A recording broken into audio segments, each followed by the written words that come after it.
walang bigas, bawal. Yan. Magandang gabi sa inyo, Barangay Malinaw. Siyempre, malapit sa akin ang Barangay Malinaw. Bakit?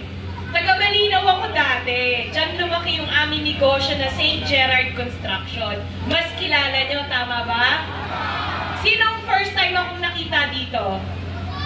Taas kamay. Konti na lang. Ay, mga bata, hindi nyo ako kilala.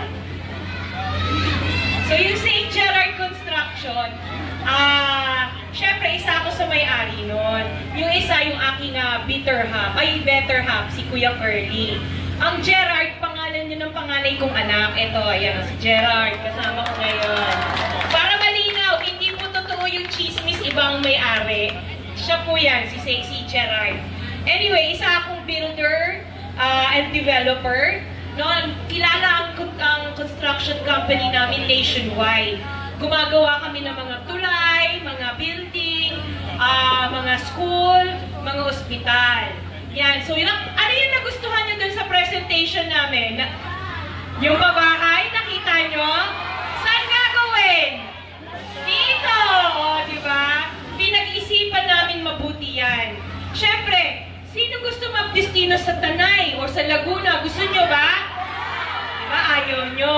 Kaya pinag-isipan namin, gusto namin ang Pasigueño dito pa rin sa Pasig titira. Tama ba? Yan. Gusto natin nandito kayo. Siyempre, nandito yung negosyo nyo.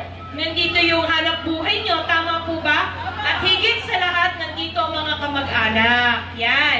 Kasi ang Pasigueño, kung lihitimo kang Pasigueño, magkakamag-anak kayo, di ba? Tama po ba? O, kasi kami, ganun din eh. Ako Cruz ng San Nicolas, Reyes ng Bangbang. So, taga-Bangbang talaga ang aking angkan. Kaya ako, Bangbang din ako ngayon. Pero malinaw, saksi yan, si Kap Joel de la Cruz. Si Kap Joel, siya ang saksi, tsaka yung mga kagawad niya. Kung gaano kami nag-umpisa na maliit na negosyo lang na construction, hanggang sa lumaki kami. Doon din namin ginawa sa malapit sa barangay yung aming construction company. Isa pa sa mga pangarap natin, bukod sa pabahay, no, is yung ospital. Tama po ba?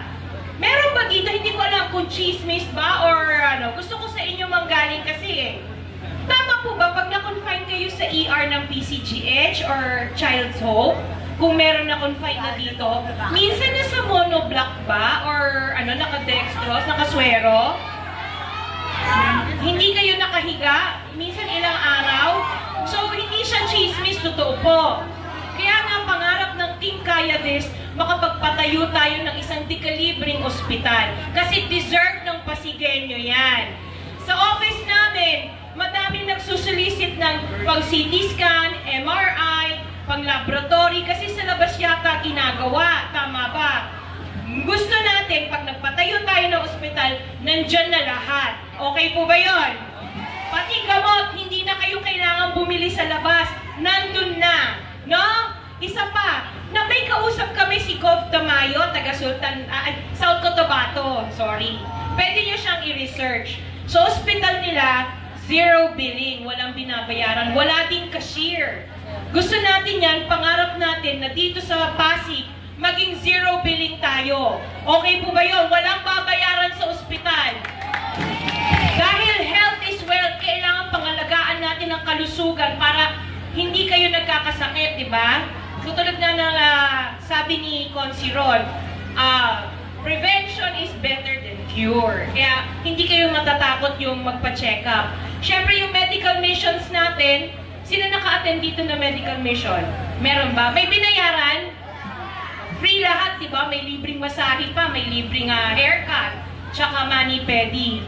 Kasi siyempre, gusto natin na hindi kayo natatakot na magpagamot.